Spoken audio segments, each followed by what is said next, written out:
morning.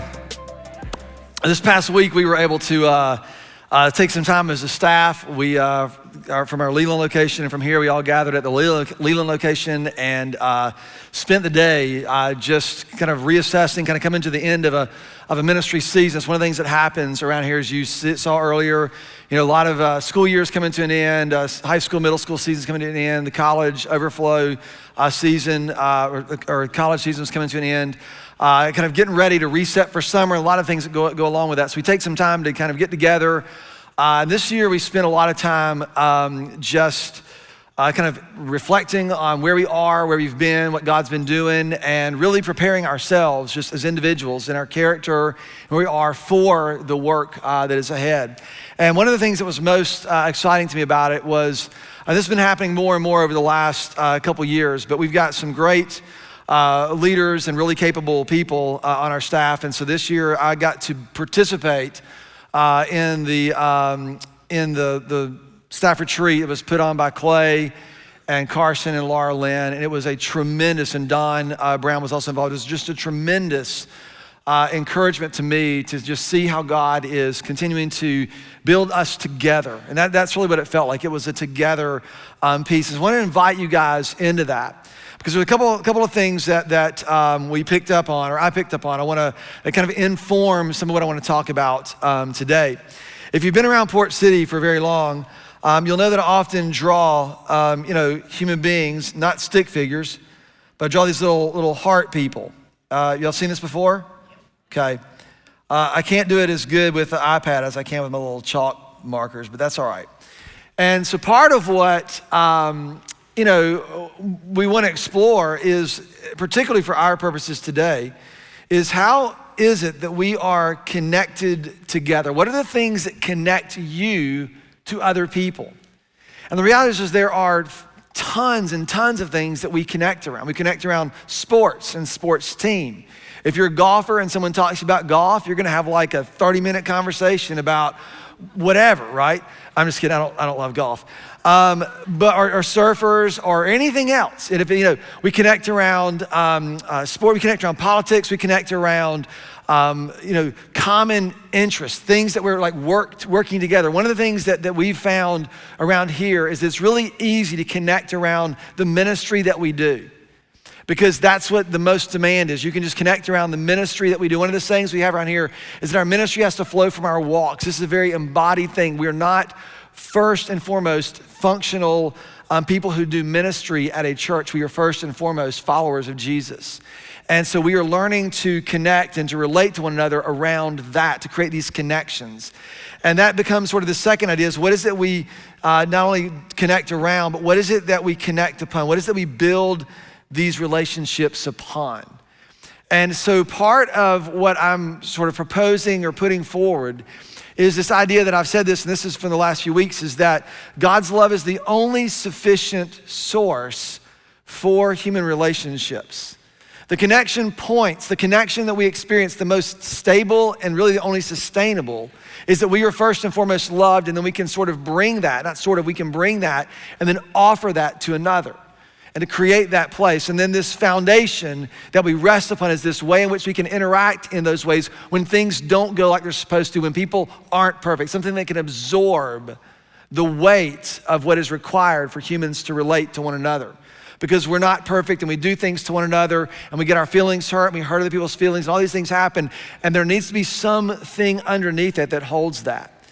And I think this is also God's love that is the only sufficient foundation that can support the weight of what is required for these kind of relationships. It's the only sufficient foundation for this thing that we're longing for us to flourish, for us to really become a kind of people, the kind of people we're created and called to become.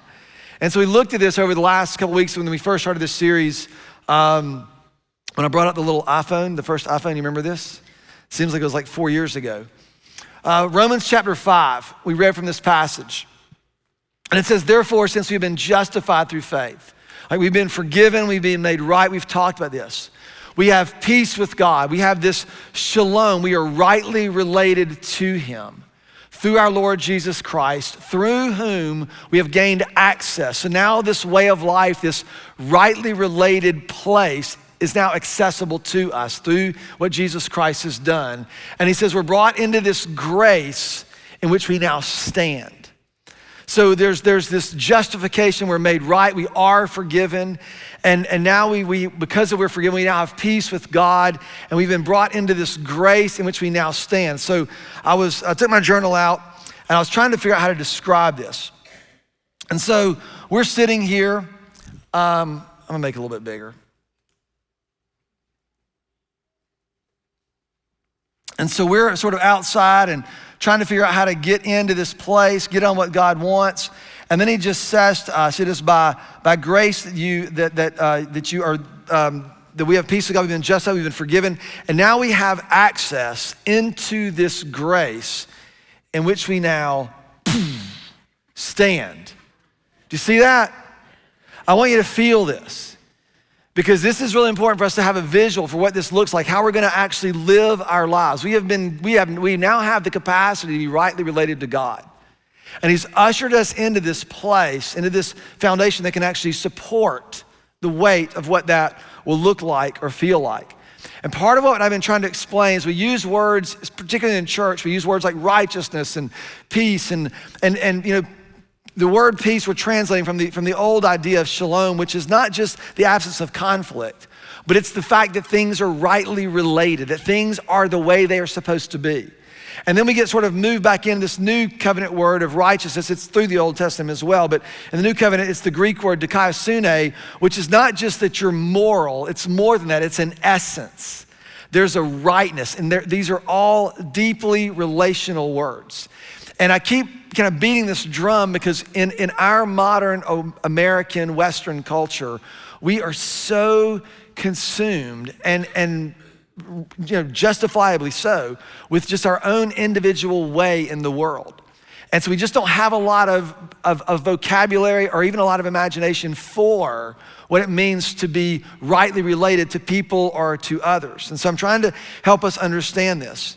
And what I want for us to understand, that what the gospel has done for us, this idea that it is unbelievably good, has made this way of life possible for us. When I think about the gospel being unbelievably good, and I ask you, right, what is so unbelievably good about the gospel? You know, not us in here, but other people might say, because they don't have a great idea of what is unbelievably good about the gospel, except that it means you go to heaven when you die. And so we're hard pressed to kind of figure out what is unbelievably good about what the gospel means to me here and now. And the reason is because what we sort of expect of God is that if the God is unbelievably good, that he will keep bad things from happening to us, or he will fix things before they become too difficult to bear. He will go before us and do what we want him to do to make our lives work better. And when he doesn't do that, we don't have real good handles to hold on to figure out how is this unbelievably good. And so we just resort back to, well, I guess it's just good news for eternity. And what I want for us to be able to just have to develop the kind of imagination, to have the kind of vision for what it looks like for this to actually mean something to us today.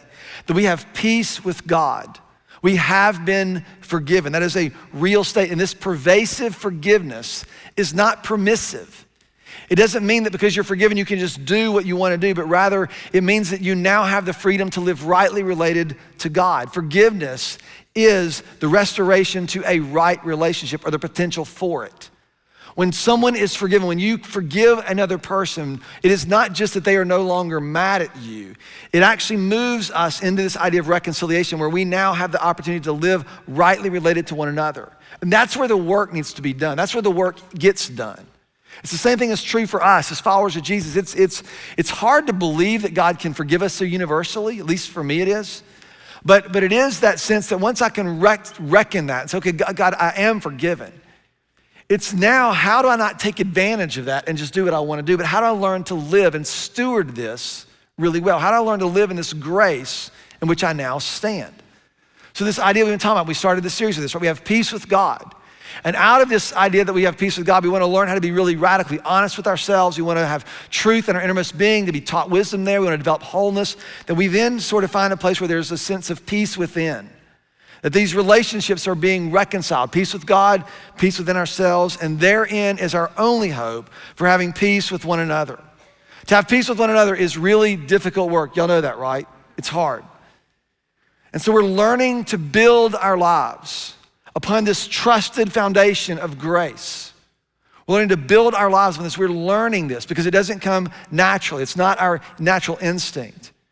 We're learning to build on this foundation of God's love and God's grace. We're learning to depend on and to trust and to draw from that life. Can you draw grace from God to give to another person? Can you draw courage from God? Can you draw these things from his life into your life that allow us to live in the kind of freedom and fullness that we long for? And so now what we have to do, sort of the third part of this, we have to learn how to build our relationships on this shared, trusted foundation. So we're gonna look today at Colossians chapter 3. If you have your Bibles there, that's where we'll be for a little bit of our time today together. And so we're gonna look, there's some very tactical things that we can do, very tactical, very practical things that we can do. But what you're gonna see is how much this depends on our vision and our capacity to see these things. At the beginning of this year, we always do this. We have everybody pick words because I want for us to develop a lens through which we can see God's work in our lives. And so I use one word to do that. And they're all out in the halls in both here in Leland. They've got some pictures you can see where people have put their words up. There's ways for you to continue to choose your word today, even though we're 5 months in. It's better to do something about something about one thing than nothing about everything. And so we want you to do that. But the whole idea is to pick a vision and to be able to give you a lens to over everybody's word. You remember this? Remember what our corporate word is? Disciple, right. And we've got a really clear definition of what it means to be a disciple, and I would encourage you to commit it to memory. But it's a disciple is to be a friend and follower of Jesus, being trained and empowered by him, deriving life from him, modeling our lives and some of the disciplines that he did, learning us to arrange and reorient our lives to his way, to being trained and empowered by him to do what? To love. To bring this way of life into the world around us. And so in Colossians chapter 3, Paul is giving us this picture, and he says, you gotta take off your old self and you gotta put on your new self. And we all know what this is like, right? You all have an old self, right? And sometimes your old self rears its ugly head more quickly than perhaps you like. If you don't know what your old self is, just ask the people around you because they know, right? So we have this old self. He says, we're taking this off and we're putting on this new self. And so then here's the way he describes this in Colossians chapter 3. He says, you have taken off your old self along with its practices. So we're stripping away habits. We're doing all these things to sort of ensure that it doesn't have governance in our lives anymore. So it doesn't keep creeping up over and over again. And when we have put on the new self, and he describes what is happening to the new self. The new self is what? Which is being renewed in the knowledge of the image of its creator. So there's a process that we are undergoing by which we are being changed and shaped into the knowledge of its creator. And this doesn't mean going and finding out facts about God and then trying to emulate them in your own life. This kind of knowing is something that's very different. It's something for us to learn how to trust. I mentioned this a couple weeks ago when I said, that I can trust my wife when she says she's at the grocery store. I know that she's there without having to check Find My Friends. And you're like, well, how can you just know that? I'm like, because I know that. And then I could drive over there with you and show you that she's really there. And you say, and we would have proven it. But that would sort of defeat the purpose, wouldn't it? There's a way for us to know without having to do that. And it's a very vulnerable, very trusting place. But this is precisely what he's talking about. Can we know God in this way where we can trust him? And that we are being renewed, we are being built into this way where our trust of him becomes instinctive. It becomes our first posture. I'm skeptical with the best of them. I've got lots of questions, but I'm telling you, as I've learned to walk with God more and more and more, I find that my default instinct is to trust him rather than question him. And that takes a long time. For a lot of times it's like, how can you be doing this? Why is this happening? And I'm learning the more I know him, we're being renewed into the image of our creator. This becomes, right, when we start to do this becomes our primary allegiance is to Christ, where trust becomes the default. We begin to know him. We know his form. We know his likeness. We know his character. We know the ways of the one who has called us and created us and now is renewing us. And this becomes our allegiance.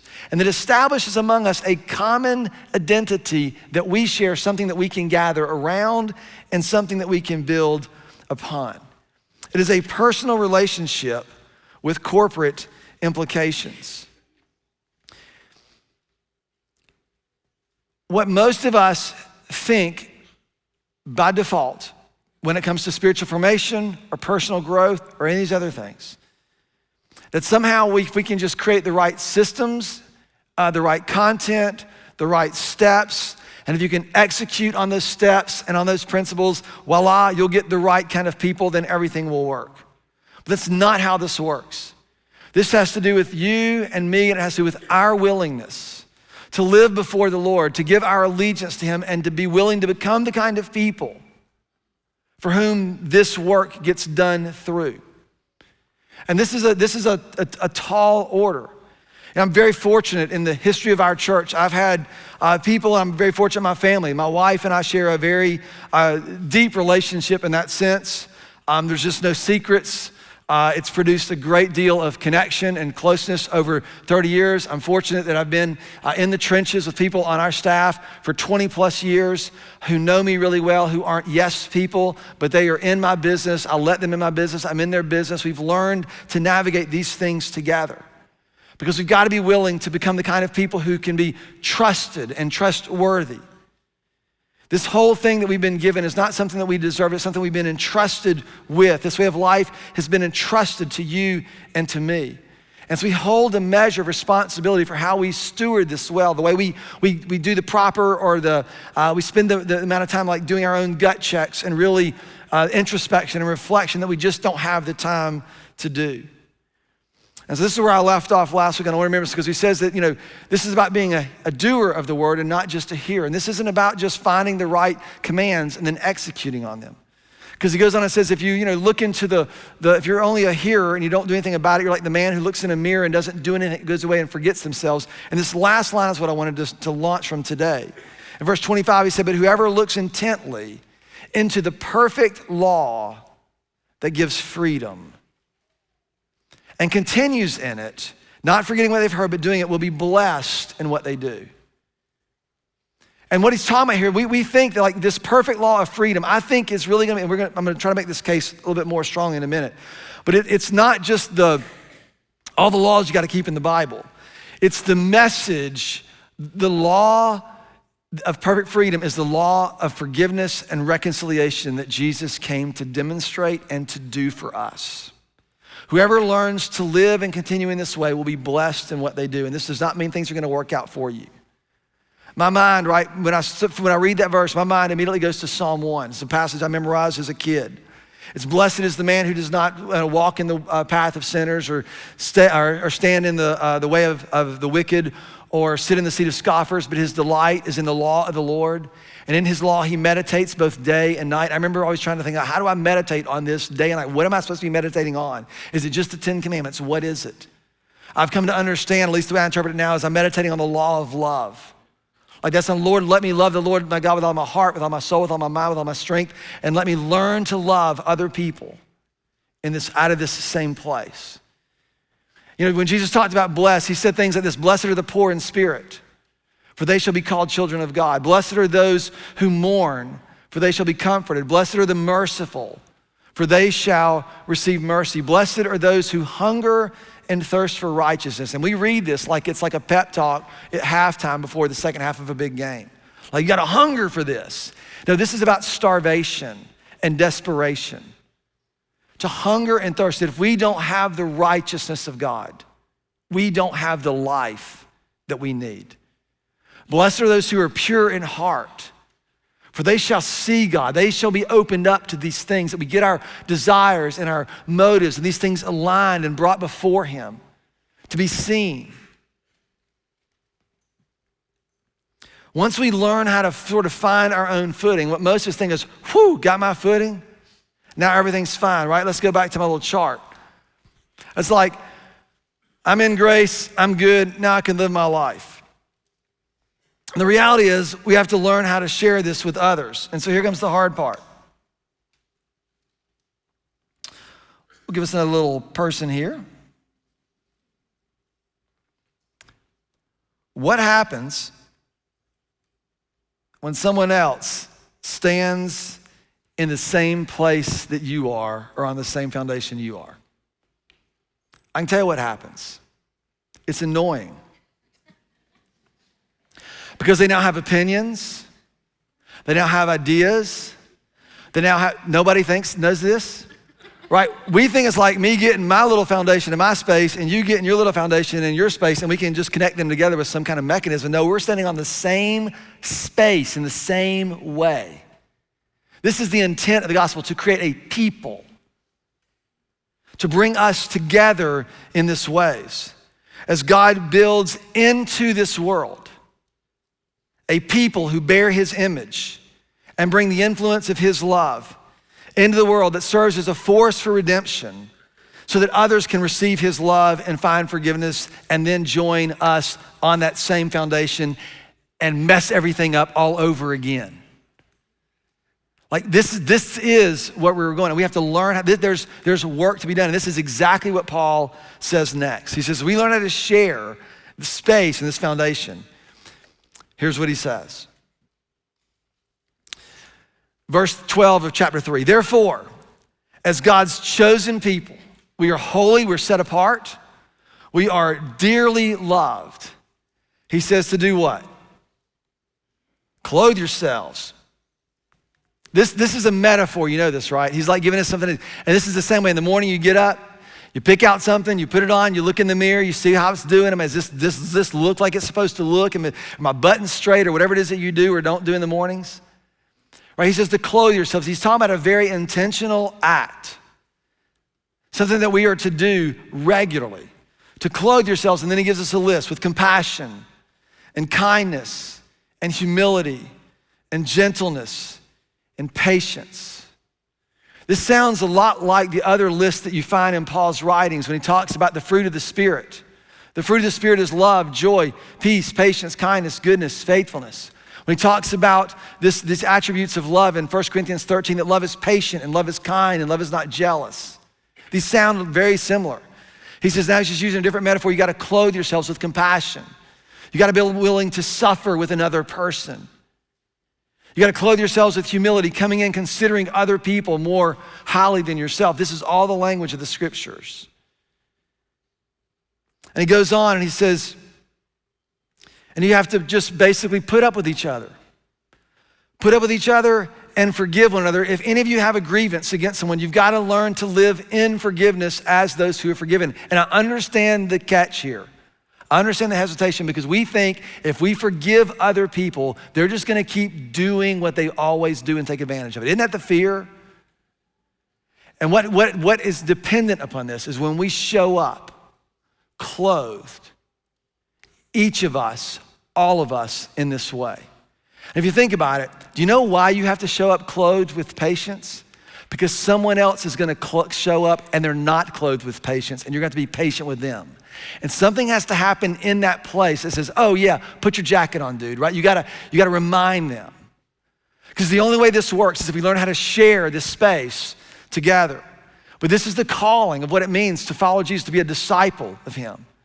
To be able to forgive other people as we've been forgiven. This isn't about getting away with stuff. This is learning how to live rightly related with one another. We just don't spend a lot of time doing that. Because as soon as you're not mad at each other or you're not gonna fight anymore, you're like, we're good. And that doesn't necessarily mean that we're rightly related. It's the work that needs to be done to learn how to live rightly related.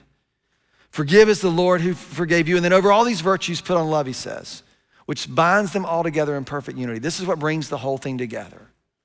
And it's just the picture, he's talking about clothes, so it's just a belt. He's just like, just buckle it all up in love, and that's how it's gonna work. And then he goes on, he continues. Let the peace of Christ, and this is the same idea as shalom, let the rightly relatedness of Christ do what? Rule, govern. Some versions say serve as an arbiter. Let it rule in your hearts. When you are torn in two different directions, it is the peace, it is the rightly relatedness of God that needs to have sway over and in all of those decisions. Because you're one body. That's what you've been called to, and so be thankful, right? It's like when your parents, said, you're gonna do this and you're gonna like it, right? It's like, be thankful.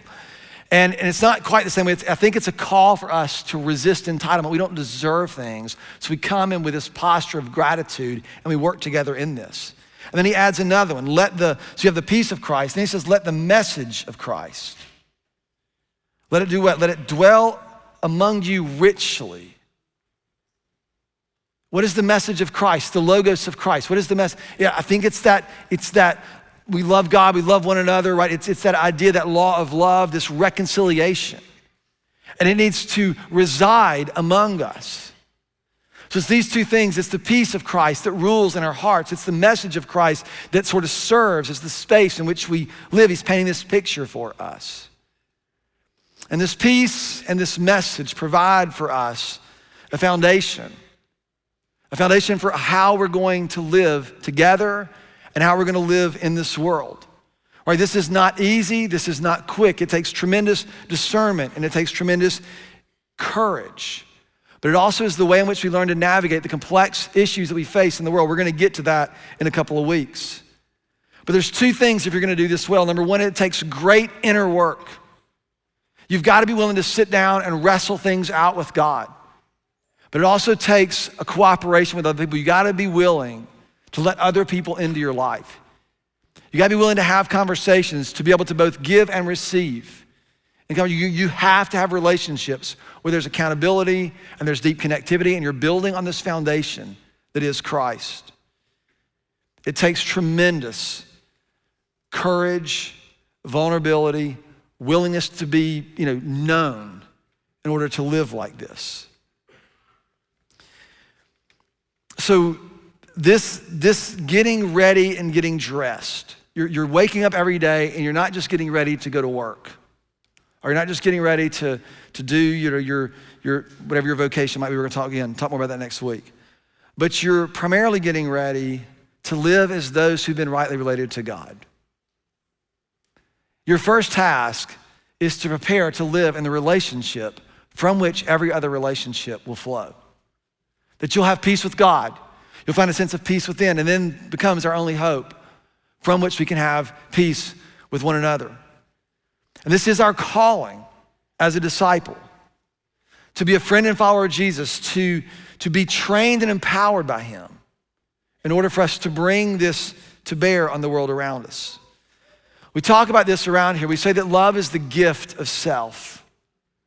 Love is the gift of self. It's when you show up and can give of yourself fully and freely. For God so loved the world that he did what? He gave. To love is the gift of self. It's the way in which we show up and invite other people in our lives to share space on this foundation of grace, which we desperately need. It is such a hard thing to be reminded how desperately we need grace, but it's such a good thing to be reminded. To share space on this foundation and then to experience the peace, the rightly relatedness that comes from that, that's available from this. And so when we give of ourselves to another person, we breathe worth and value into their souls. Right? This is the point. This is what we are to be for one another as we show up in this way, that we regard them. We see God's work in them. Are there people around you who have seen God's work in you in ways that you haven't seen it in yourself and been able to talk about it or say it?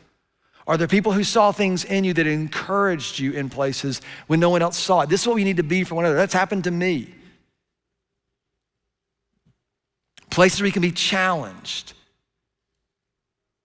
Places where you can be challenged, where people can say things to you and really kind of push on places of character and integrity and how we're moving, and this is what it's going to be required of us.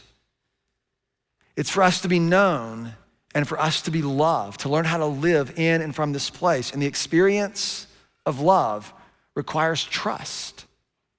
It requires trust. And I understand this. Like for some of you, and I want to be really careful, trust is one of those things that you sort of put a stake in the ground and said, I'm not gonna do this again because you've been really, really harmed. And so you're gonna be hesitant, and that's understandable. But what we are trying to be, and I think what we need to be as a church, is we need to be a place, a safe place, where you can actually begin to trust again. To be forgiven brings you into a place where the possibility of living rightly related exists once again. But you will never experience this kind of love until we begin to trust again. And so I'm not just saying be reckless with this. We work really hard as a church, as a staff, all of our care teams, all of our staff to be trustworthy, to recognize that we recognize that people come into our place with tremendous hesitation and hurt. And we want to be really, really great stewards when people entrust us with their first steps or with their words or with sharing something with us. And we need to do that for one another. When people open up to you and they let you in different places, one of the things I say at almost every funeral, to be invited into the grief of another person is a precious place. To be invited into the suffering and hardship of another human being is sacred space. We need to treat it as such.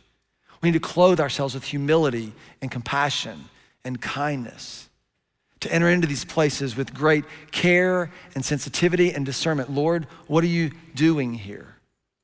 We are learning to live rightly related. We're learning to trust in a way that much of the world is never gonna honor. It's just not. This is the whole point of us becoming different. So who is it? Like, who are the people around you that you're learning to share this foundation with, that know you, that are coming to know you? People that you expose and avail yourself to in meaningful and vulnerable ways. Who are those people? The reason this matters, I believe this is the role of the church, and I've talked this before, but where we're going the next couple of weeks, we're gonna talk about our vocation, and we're gonna talk about sort of the implications on the world around us as this right relationship happens. The complexity of the issues we face in our culture, they're not gonna be solved politically.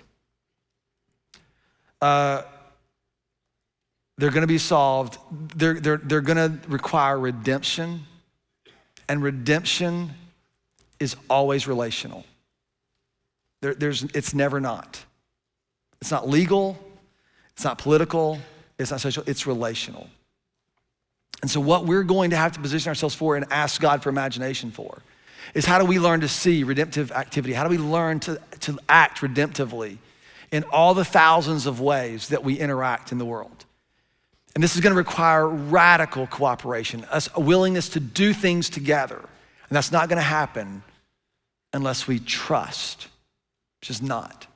We can entertain people and do this, but I think what the hope of the church is moving out into these places where there's deep brokenness and tremendous cynicism. And we get to bring something so beautiful and so compelling to the world. But it's gonna require us to be a kind of person and a kind of people. So here are 3 questions I wanna kind of close with. Number 1 is, where are you learning to trust? And I'm using this like, just assuming we don't do this perfectly.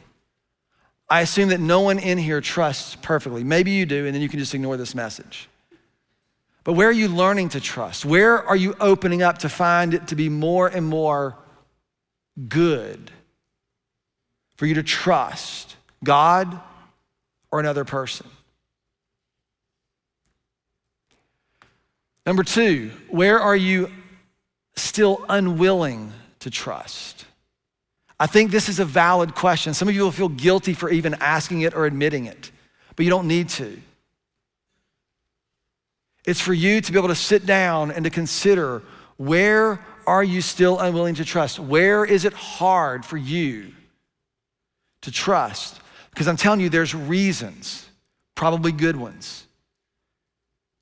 And then what you need to do with that, right? We can talk about or address, and there's lots of ways we'd be honored to do that.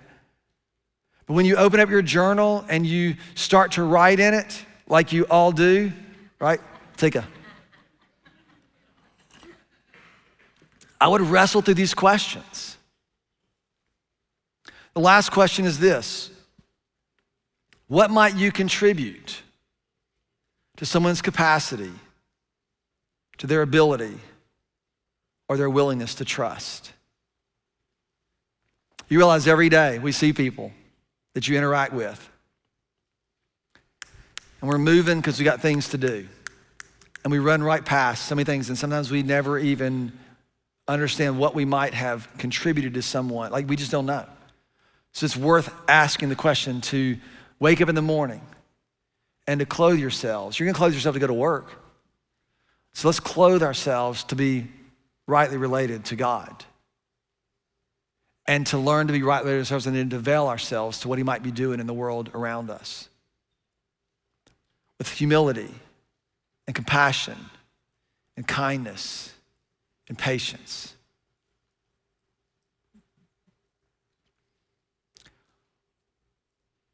How can you help people around you learn to trust just a tad bit more?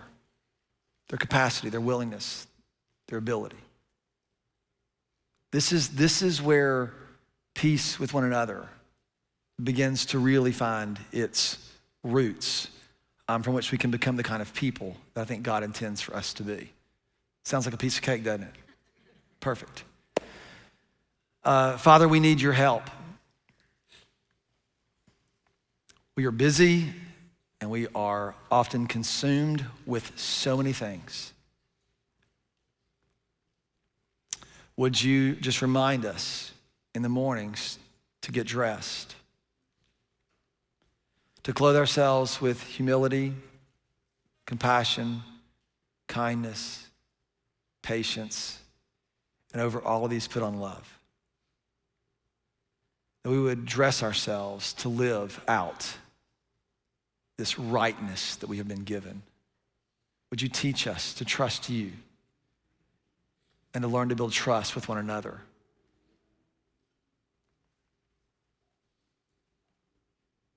Father, for those who are here who that trust reflex has been badly damaged, would you give them perhaps the grace and the courage to maybe reach out here to someone that they might find trustworthy and begin a journey of wholeness again? So I just ask you to have your way and to guide us and to lead us and to give us vision. We pray all these things in the name of your Son, Jesus, who is our King. Amen.